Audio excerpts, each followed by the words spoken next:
In this video, we're taking on Mediterranean seafood cooked up Lebanese style. I like that they have kind of a crust on the outside and then they put their own sauce on here. And it's poisonous, you know that. Not anymore, I hope.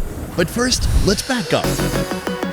Lebanon is a small country of only about 4,000 square miles. That is smaller than Delaware. You know the population here? Approximately 6 million, and 1/4 of it is refugees, actually. But the country does boast 140 miles of coastline along the iconic Mediterranean Sea. This body of water, shared by 22 countries, is a vital provider of life, especially seafood, which is a major part of the local diet. The seafood is very popular in Lebanon, and there are too many kinds of fish. Today, I'm on a mission to see how the Middle East treats snails. I've had snails in Vietnam and in France, but this will be my first time having them anywhere else. Sea urchins. Look at this. These eggs are just bright and beautiful. And one of the world's most venomous fish. Have you ever been stabbed by one of these fish? Yes, this finger was totally black. It all starts early morning at the fish auction.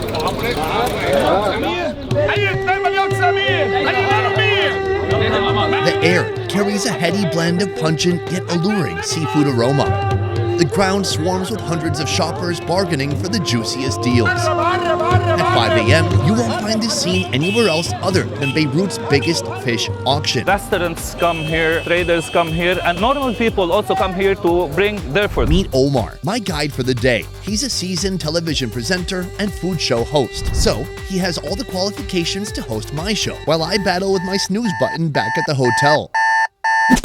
The fisherman brings the fish to a certain gentleman here that works in the auction here. He starts yelling and shouting about the price of the fish and the kind of the fish. And the hungermen gather around and they start giving a price as a traditional auction that happens everywhere in the world. The Beirut Fish Market kicks off daily at 2 a.m. with over 5,000 tons of seafood from across Lebanon put on display. This guy just bought 15 kilos for $3 of sardine. By 8 a.m., it's a clean sweep. Vendors tally up their fortunes, while shoppers head to their restaurants to start their day. How was the market? Oh, the market was noisy, a little bad smell, a little bit of a big bad smell. Okay. But the scene was beautiful. I wish I could join you, but I had to do a thing.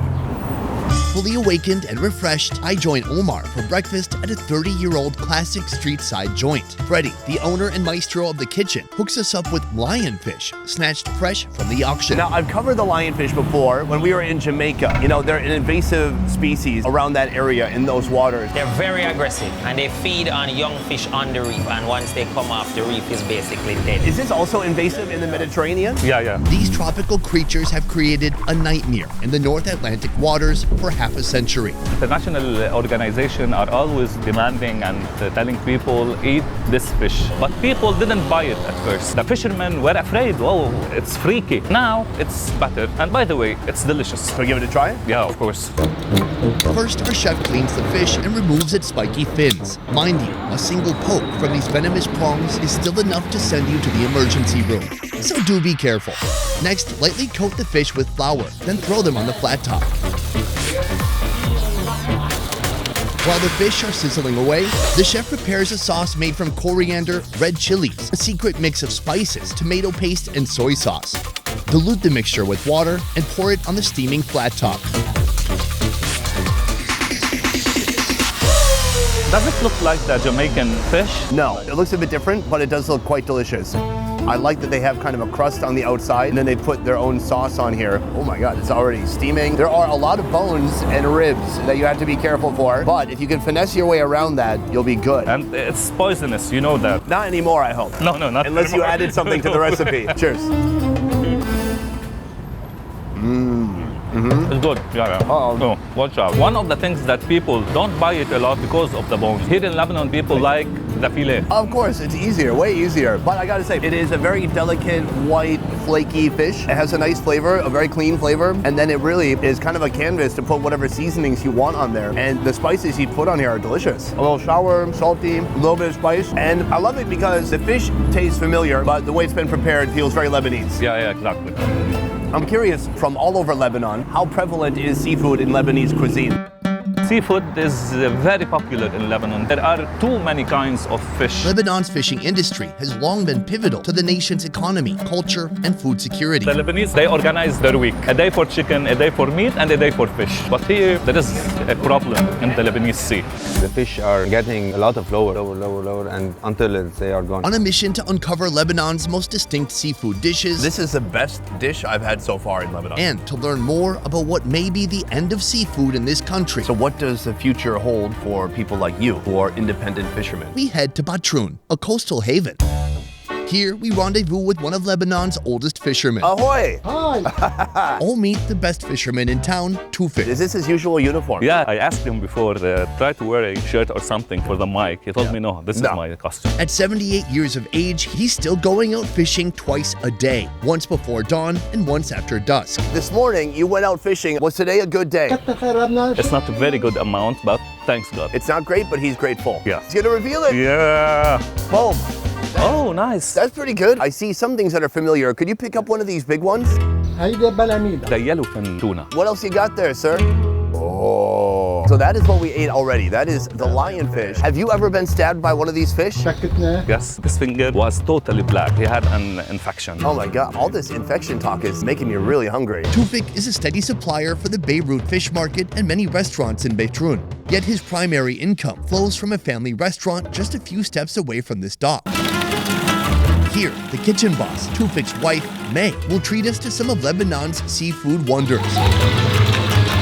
While she's preparing the feast, Tufik introduces me to a strange snack, a type of seaweed that doesn't live in the sea. Okay, he just picked some and he's eating it. Yeah. So can we pick some of Yeah, this? of course. First of all, I thought seaweed had to be in the sea. It can just be somewhat near the sea. Yeah. That counts? Yeah. Do you know the name of it? Hashish fil bahr. Oh, I like hashish. Yeah, like hashish, weed. All right, let me try it. But this won't get you high, right? No. No. It tastes a little bit like celery. It tastes like the sea, the salt of the sea. You think so? Yeah. He was telling me it's very healthy and it's 3 times better than caviar for the sexual issues. I gotta slip this into my wife's smoothie in the morning. Your wife is not good? Well, it's just when she looks at me, she loses interest. I don't know what to do about that. So it seems you lived your whole life on the coast. When did you get into fishing? When he was 12, he stopped school and he kept on fishing. From 1955, he's in the waters. That's a long life of fishing. What made you want to start the restaurant? The pollution. The Mediterranean Sea is one of the most affected zones by marine plastic pollution in the world, leading to annual losses of 700 million in recent years. As a result, hundreds of fishermen in Batroun have given up their ancestral fishing traditions in search of more reliable sources of income. Captain, this is your son, yes? Yeah. You didn't inherit your father's shirtlessness. You like shirts more? No.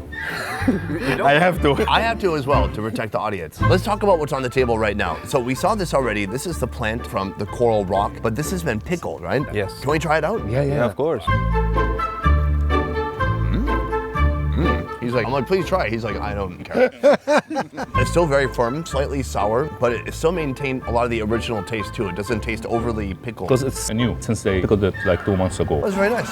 Now, we have 2 seafood dishes on the table. Let's talk about this one first. It's a kibbe. Kibbeh is often described as Middle Eastern meatloaf. Instead of the typical beef or lamb, our kibbeh is made with fresh tuna, caught by Tufik just hours ago. So I guess this will be like a fish loaf. First, our chef has it cubed and finely ground. Onion, orange peel, cinnamon, a secret spice mix, coriander, and sea salt whirl in a chopping frenzy. This flavor-packed mixture is hand-kneaded with ground tuna and cracked wheat.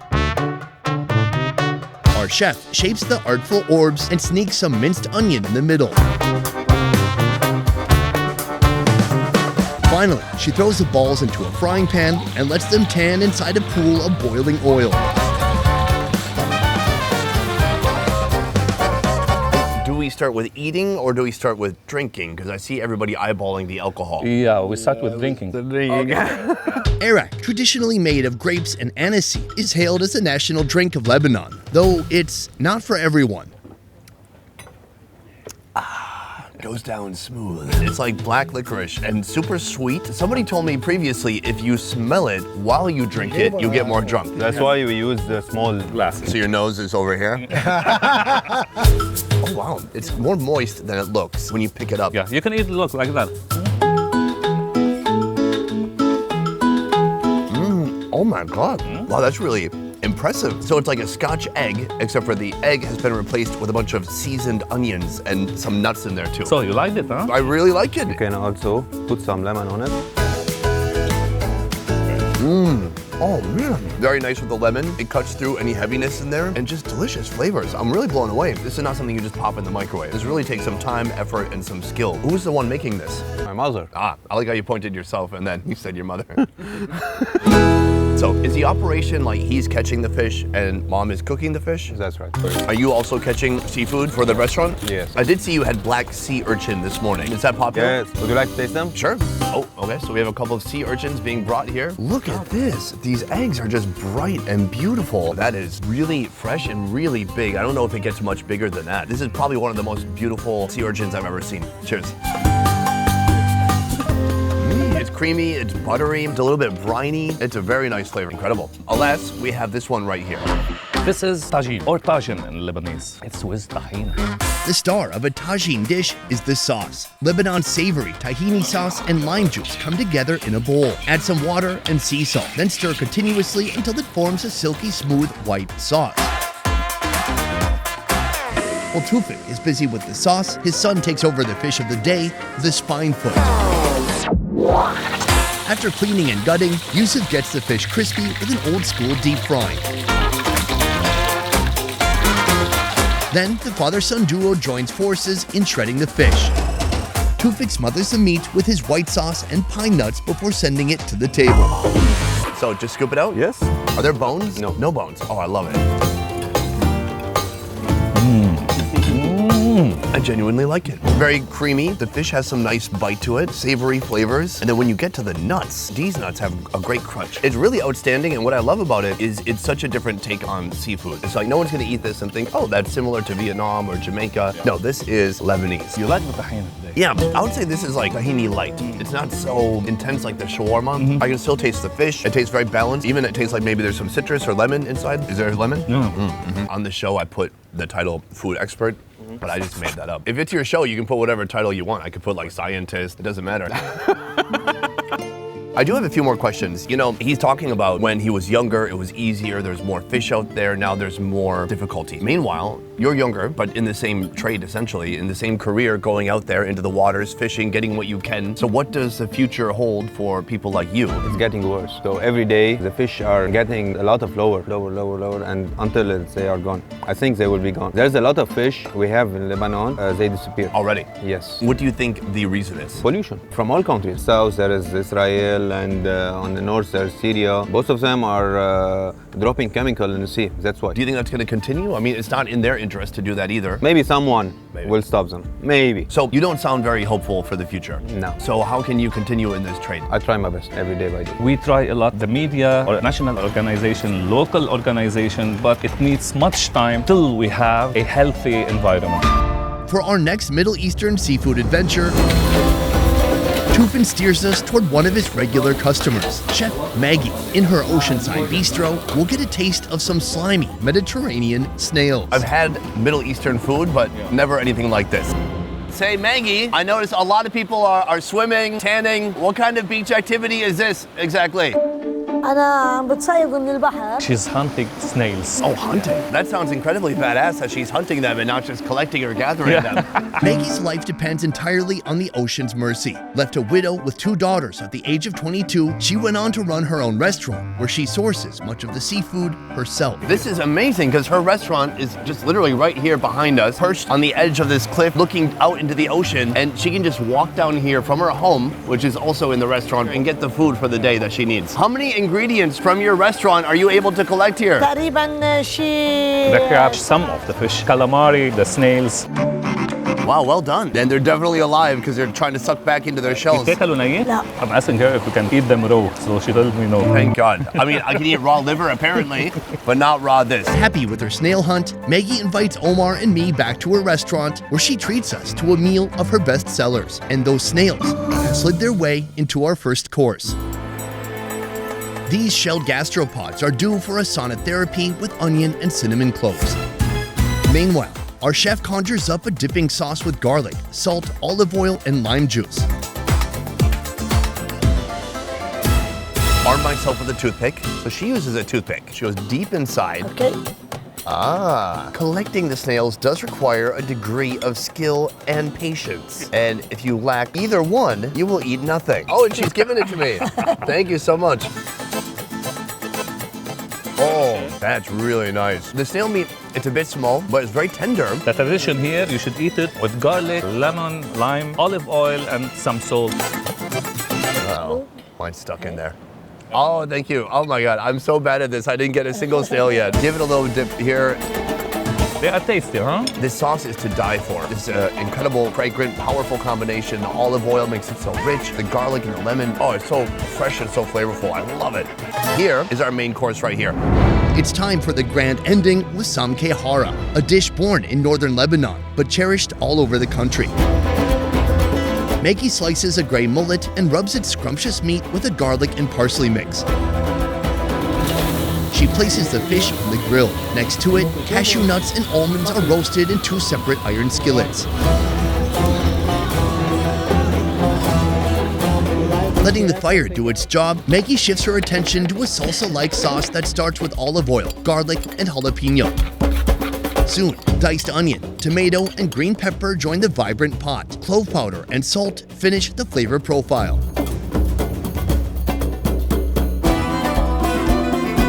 Maggie shreds the fish meat and removes all the bones. Then she plates it with roasted nuts and fresh lemon. Now, the feast is complete. All right, so she's scooping the Lebanese salsa on top of the fish. Oh my God, it looks absolutely stunning. I love it. Oh no, can you hear? Oh, it's clean. Cheers.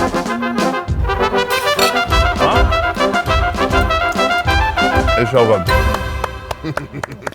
It's rich, it's oily, it's spicy, it's fresh. With the cashew nuts and with the almond also, they give it the... Yeah, wonderful roasted, toasted texture. This is the best dish I've had so far in Lebanon. Ah, okay. You know, I've had Middle Eastern food, but never anything like this. And I know the Middle East, it's a big place. A lot of different people and cultures are represented here, but this is 10 out of 10. Hold on, I found a bone. 9.5 out of 10. Come on. 9.5. هيدا لغة من الألغام. This is a small explosive in the fish. I like casual, explosive jokes in the Middle East. That's fun. How long has this restaurant been here? 1995, she opened this place and she started fetching for the best fish she can find or she can buy. And she had lots of relations with fishermen. And so I'm sure you've seen this place change a lot. Now it feels maybe like a miniature Mykonos. Mykonos. Mykonos. Did I say Mykonos? That's where Pikachu's from. I enjoy Beirut, but it has a different, more like pushy nature to it. People are in a rush. It's a big city. But here, it's much more laid back. People are very sweet and thoughtful. And it's somewhere completely different than I've ever been before. But the bigger question is this. How have you seen this place change and develop since 38 years ago? البترون مدينة حلوة. Batroun is a very nice city. It looks like a village and at the same time it's a city. It keeps its authentic look through the years. She hopes that everything stays somehow the same because she loves it as it is. Is there a big danger or concern of things changing as the years go on? يعني أنا ما بخاف. She's afraid from the people that are coming to Batroun, maybe tourism and so many restaurants, to change the personality of Batroun and the people here, the rocks and all these buildings and everything around. She's not afraid of losing them, but she's afraid of losing the people, and she loves the people mainly. Do you plan to stay here for the rest of your life? بحب موت هون. She lived here, and if God says let's die, she will die here. Do you think God could let me live here? أكيد لأنك شخص. Of course, God will let you stay here because you're very similar to us with your sweet heart and your sweet actions. Oh my God, this lady. Yeah, welcome to She Batroun. is such a charmer. أهلا وسهلا. Welcome to the club. To the club. If you love Indian food, then you're gonna love our new channel, Best Ever Food India.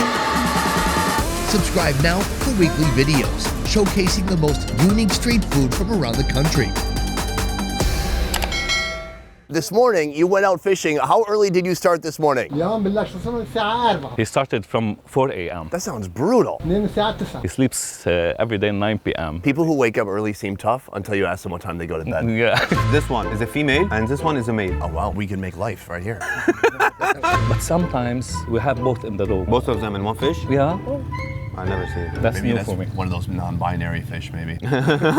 Does anybody in Lebanon wear sunblock? Yeah, we do so. Okay, there are but people. I don't. Keep it all natural. Yeah. Not today. Today I look like a tomato, of course. Yeah. But tomorrow it'll be a little bit tanny. You'll be dashing tomorrow. That's what I tell my wife. Just one more day. Prettier. Does it look like weird that I'm wearing a jacket and he's shirtless? I can put it around you. لا لا I know, I do it for my wife all the time here. بدي جاكيت يعني إذا كان يعني هو مستحق إنه Boom, that is the end of episode 3 here in Lebanon. I want to say a huge thank you to my man right here, Omar.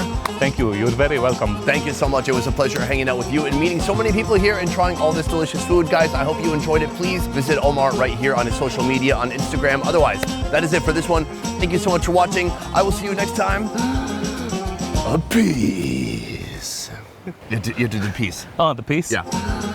Peace. A little whisper peace. Peace. All right, let's go. Actually, I have to kind of take a piece. Is there a bathroom here? Yeah. Does it empty out into the ocean? Come. All right, let's go.